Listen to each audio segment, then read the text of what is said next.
This program was made possible by contributions to your PBS station from viewers like you. Thank you. On the next Discover the Upper Cumberland, we hike down to one of the most popular state parks, Fall Creek Falls in Van Buren County. Next, we learn more about the history of moonshiners in Clay County. And then we visit the Isha Institute of Inner-Sciences in Warren County. All of this and more on the next Discover the Upper Cumberland, right here on WCTE, your Upper Cumberland PBS. Funding for this program is provided in part by the United States Department of Agriculture.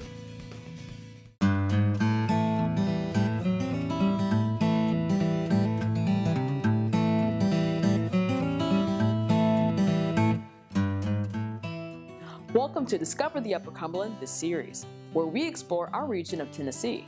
I'm your guide, Desiree Duncan. Hiking is one of the most popular pastimes in the Upper Cumberland region, as we have so many options, with Fall Creek Falls being the largest and most visited state park. Producer Craig Gray hiked down to one of the largest waterfalls in the eastern United States to see why so many visitors are drawn to the natural beauty of Van Buren County.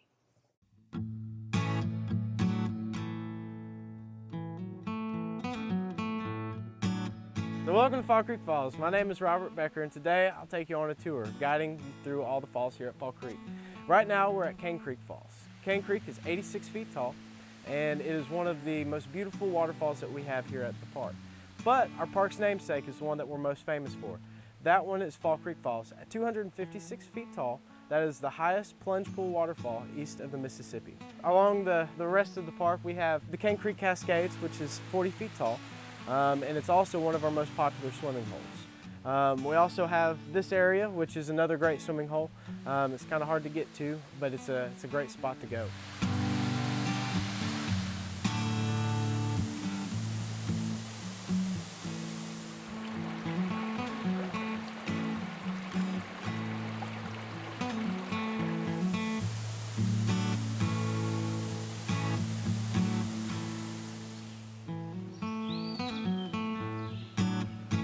At Fall Creek Falls, we have a lot of hiking trails. We have about 50 miles in total of hiking trails here at the park.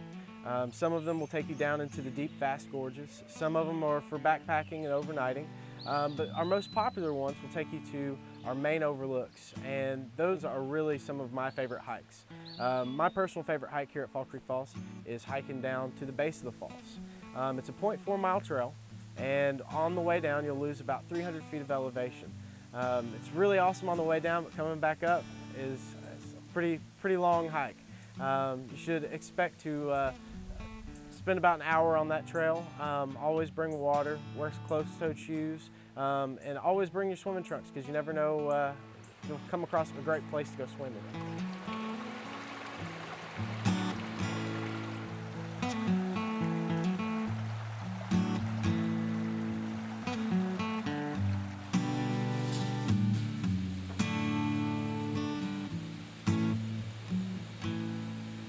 The history of Fall Creek Falls is a lot like the rest of the parks and special places on the plateau.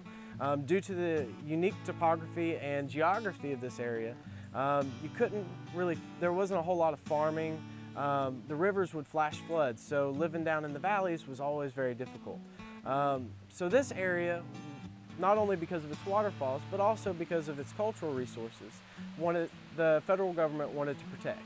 The federal government took over Fall Creek Falls in late 1936, and the CCC came in and started building trails, building some houses, and kind of building the infrastructure for the park to become what it is today. At a certain point in the early 40s, they kind of got fed up with Fall Creek Falls because the waterfall would dry up each year. So they deeded the land over to the state, and that land was initially 16,000 acres. That whole segment of land now has grown to over 26,000 acres through a lot of efforts of conservation, preservation, and some of the land has even been willed and deeded by some of the local families.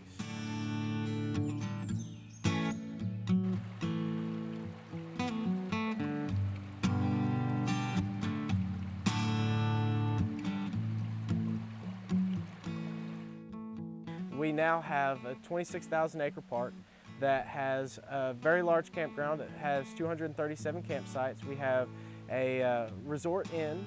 We have swimming pools. We have an award-winning golf course and restaurant. So when you come to Fall Creek Falls, it may be in the middle of nowhere, but you don't really have to leave because there's so much to do.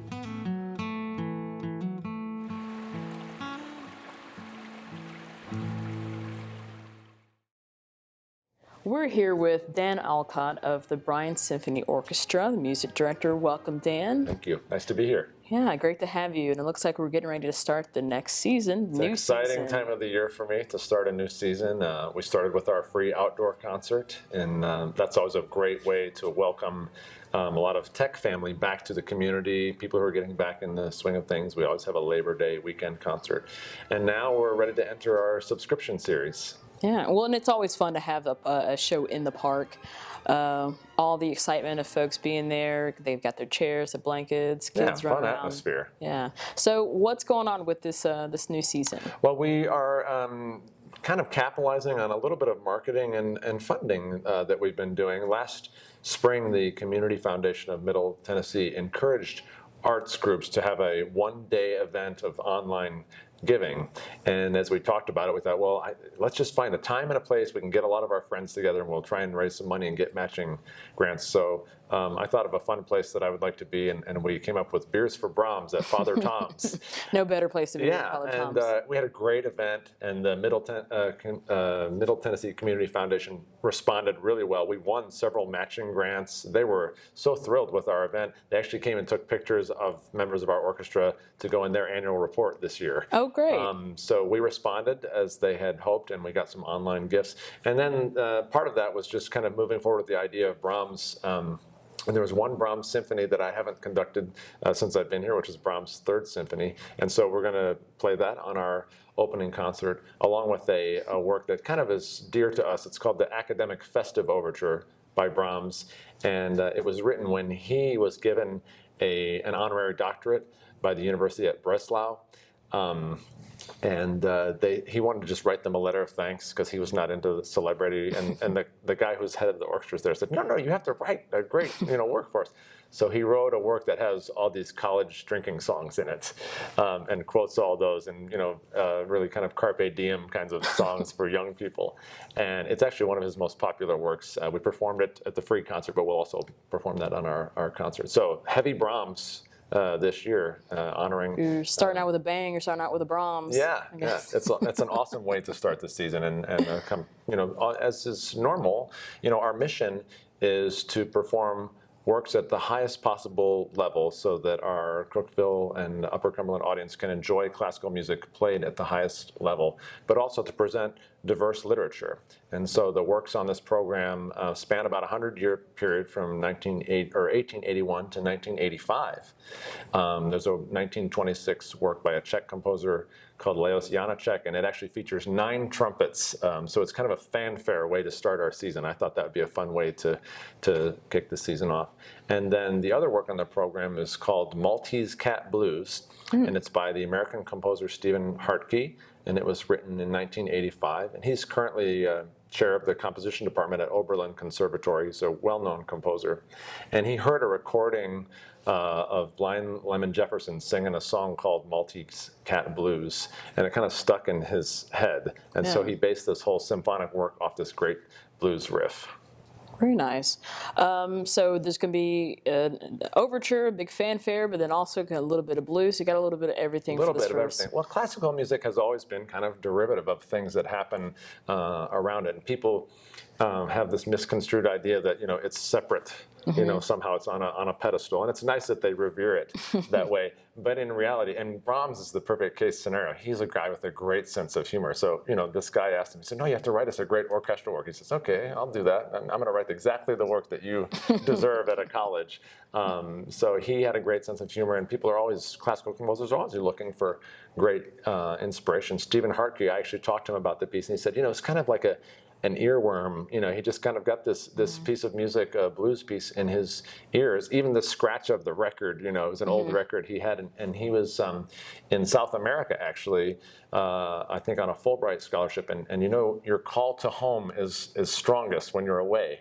And so he said probably his most American piece while he was in South America, because he was thinking of home. All right, real quick, when's the next concert and how can they get tickets? Concert is October 4th at 3 o'clock, and that's at the Bryan Fine Arts Center on the campus of Tennessee Tech. Parking is free on the weekends, so don't worry about that.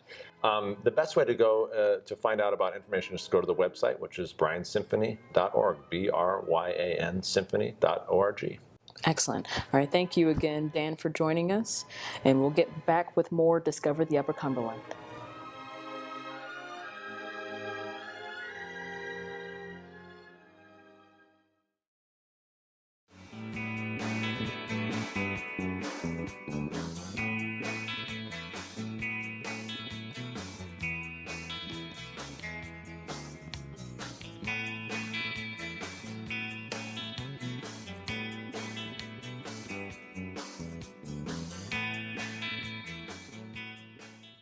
Moonshine has a vast history in Tennessee, and Moonshine Days in Salina is a peek into its historic past that took place during the Prohibition era.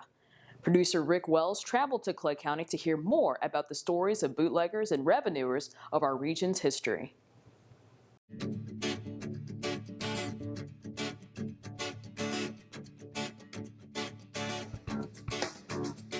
We're putting on a festival here from Moonshine Days. The festival actually started back in 2012. That was our first year. Started out a little bit small, but there was a lot of people showed up. There was 5,000 people here for the outhouse race up the street there. And for the first 2 years, we had a little rain during our festival, and it kind of slowed things down a little bit. But this year, so far, we're hitting 100%, nothing on the rain department. But we have usually around 10 to 12 food booths, and then 40, 50 booths of crafts and other stuff that people come here to sell.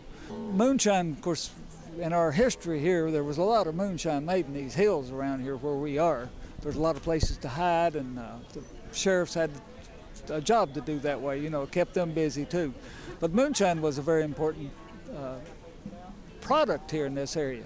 A lot of people didn't farm, or, you know, there wasn't a lot of money around this area. And of course, you know, you came out of the 30s and 40s, and that's when all the moonshine actually got started here. And then the lake came in, and that's helped the county a whole lot. You've got Dale Hollow Lake right here on top of us, and 620 miles of shoreline of crystal clear water. And there's usually 1 million visitors come every summer to Dale Hollow Lake, and fishermen in the fall and spring and the wintertime too. So those things have helped a lot. And then when people are here, we want them to enjoy themselves and see what's going on and see our products. And that's one way we do it, is have this festival while they're visiting us. Well, when I got out of school in 1978, there wasn't many jobs here in this place, but I was one of the lucky ones. And I had a job, and I started furnishing some people money to make whiskey, and they give me half of it. Well, one of my buddies, 2 of the partners got too lazy to run any, so the other one asked me if I wanted to learn how. And I said, yeah, and me being a quick learner as I am, in 2 weeks I could run one myself. And that was in 1979.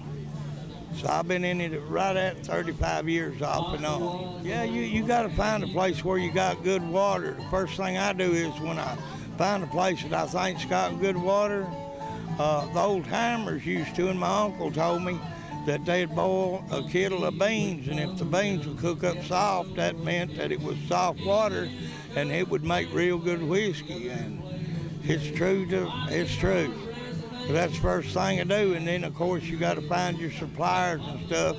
But now I started back when we had to cut wood and make it with wood, and it was so bad back then that we had to take where we cut the little poles down, we'd have to cover them up with leaves and mud and rocks and everything to keep the airplane from seeing it. And moonshine, even these preppers, doomsday preppers, that's one of the things they hide is alcohol, because people's going to drink when they don't eat. And moonshine, of course, the show Moonshiners has made it big and popular, but it's been a tradition, is the reason I do it. I don't want it to die out. My family's been making moonshine. My mother made it, my daddy, my grandfather, my brothers. We've made it it's been in my family probably 200 years. If you keep the people happy, they'll usually take care of you. And I'd rather ask the moonshiner for something than anybody else, because they'll usually help you before anybody else will. That's what the festival is all about, bringing people into town and letting them see what we have to offer.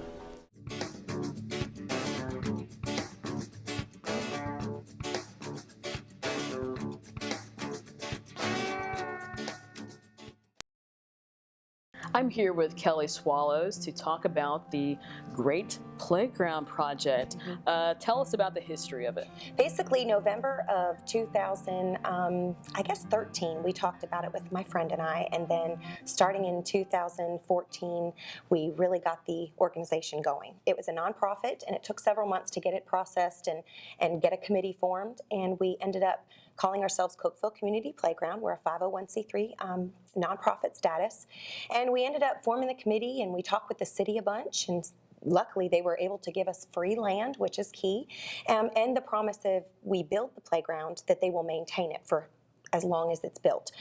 So that's great, because a lot of these other playground projects have to raise millions of dollars just to maintain it. Oh, so wow. We ended up, getting the city involved, and money started coming in. We designed it with the company, Leathers and Associates out of New York is the company we hired. They came in and designed the playground in November of 2014 with all the students from around Putnam County. So we got the kids involved in what they wanted to see. And then we started our real fundraising process, going out to businesses and individuals. And we pretty much had a campaign every month of what we would do as far as raising money. And we tried different things, and we involved the whole community. And we were amazed at the outpouring of community support from churches to just individuals and families, everything from just a $10 donation to $1,000. And we had a $500,000 budget to build this playground. And our main thing is we worked with Rising Above Ministries, with Jeff Davidson, who's amazing. And he was our inspiration to not just do a typical playground, but one that kids with all needs can play together. Oh, so awesome. Wheelchair accessible, walkers, kids with special needs like autism. We created things in the playground through the design that really, makes them feel safe and makes them feel comfortable. So we had 12,000 square feet to work with. They designed an incredible playground that has Cookeville elements to it. It has the Cookeville Depot, the train depot. It has a Tennessee Tech Castle. It has a fire station, a bunch of other neat elements, the Cookeville, the Burgess Falls Rock Wall, Capshaw Cave Tunnel. So really awesome. neat things that is local to Cookeville.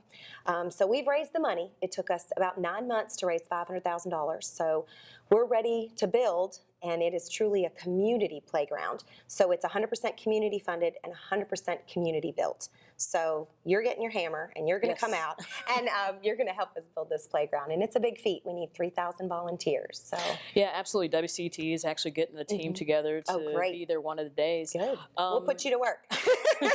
I'm a little scared, but No, it's all right. You don't have to be skilled. It's all right.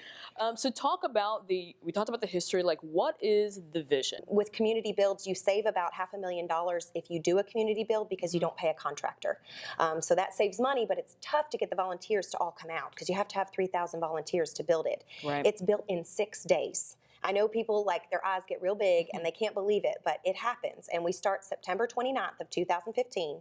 It's a Tuesday, and it goes all the way through Sunday, October 4th. And we build it from 8 a.m. to 8 p.m. There's 3 shifts, and we build it. And then once it's all complete, they feel like the community build basically gives you ownership. So even if you can't donate financially, you can physically help. Whether you are disabled, you can sit down on a chair and help us run the tools trailer where you check in your tools or check in volunteers. We need runners as far as strength and running water and snacks and tools out to workers. Skilled and unskilled labor, we're going to offer childcare. We are going to feed you, give you a free t-shirt.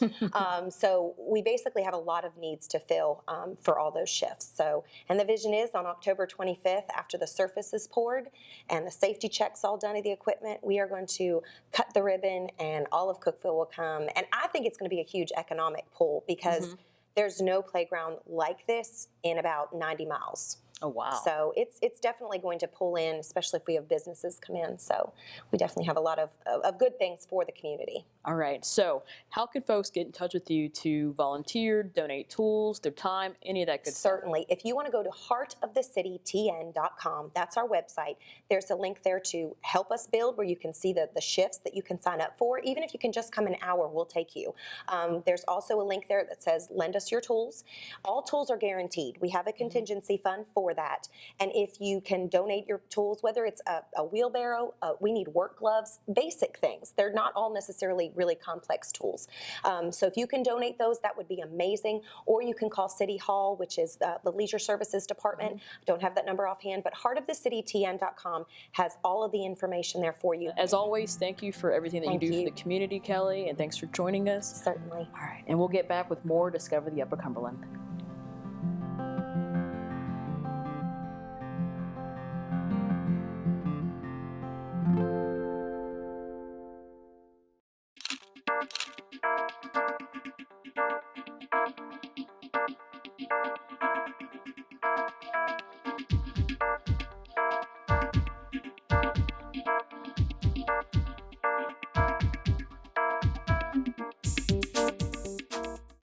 McMinnville is home to one of the largest meditation halls in the Western Hemisphere, the Isha Institute of Inner-Sciences. It is a place of tranquility in the Upper Cumberland, offering peace, meditation, and yoga to all that travel from around the globe.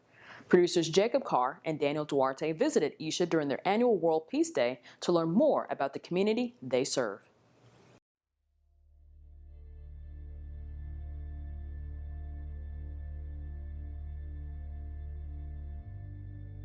Why a foundation like this is because it's needed more than anything in the world today, because as a generation of people, we've reached a place where everything else is in place, only the human being is not in place. Like, we have comforts like never before, we have conveniences like never before.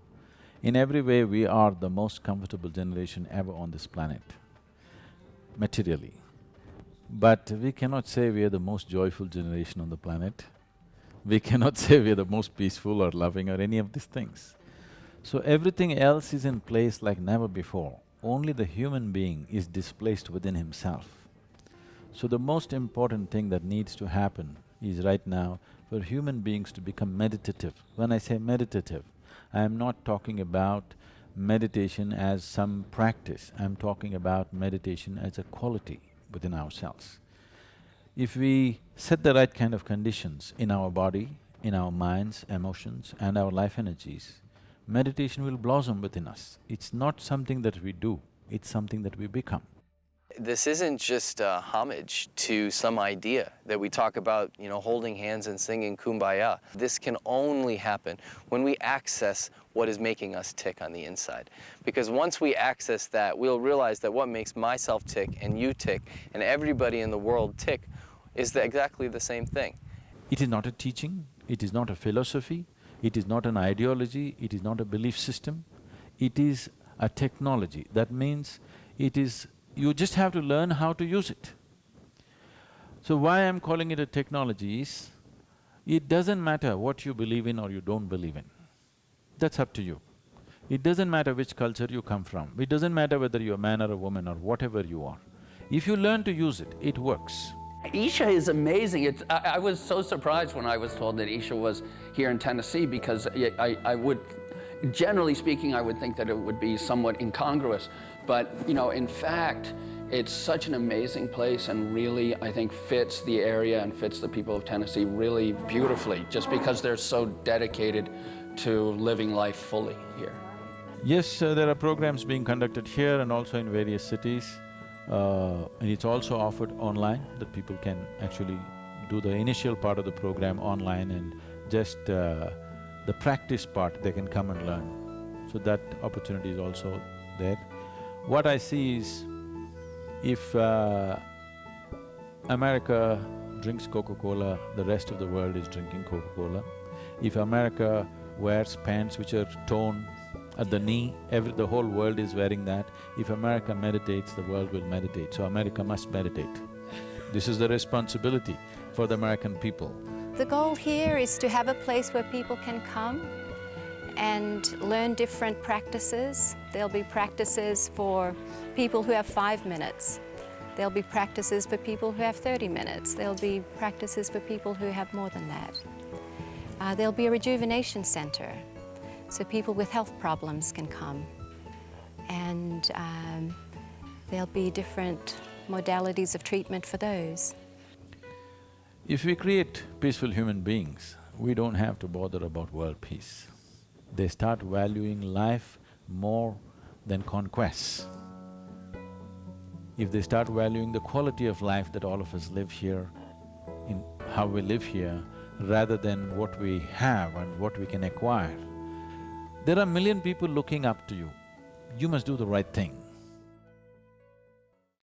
We'd love to see the Upper Cumberland through your eyes. So tag us in your Instagram pics with #DiscoverUC, and you just might see your shot on our next episode. For more info on this show and to catch your favorite segments, visit our website, wcte.org/discover. Also, if you have any topic ideas, email them to discover@wcte.org. Thanks for joining us, and remember to get out there and discover the Upper Cumberland.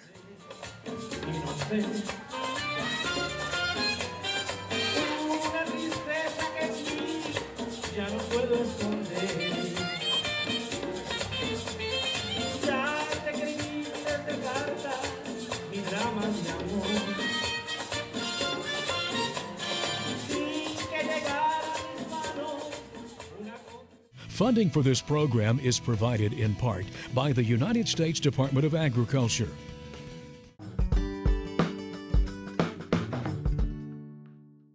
This program was made possible by contributions to your PBS station from viewers like you. Thank you.